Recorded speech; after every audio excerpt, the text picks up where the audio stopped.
बाबा धवलेश्वर महाप्रभु दीपं यदि परम ब्रह्म दीपं यदि जनार्दन दीप हरत मे पाप पूजा दीप नमस्तुते। बाबा धवलेश्वर महाप्रभु संसार सुखी रखंतु।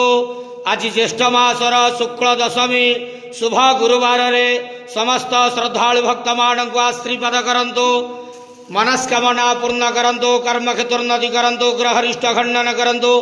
जगतर मंगल करंतु। विश्वर कल्याण करंतु। आपणकर नाम प्रकाश करंतु। सेवकर डाक श्रवण करंतु। समस्त गुआवसा भक्त मानकर मनस्कामना पूर्ण करंतु। बाबा धवलेश्वराय नमो नमः। संसार सुखी रखंतु अंधेवार हरि बोलो।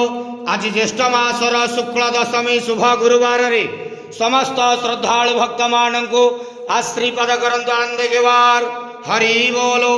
बाबा धवलेश्वराय नमो नमः।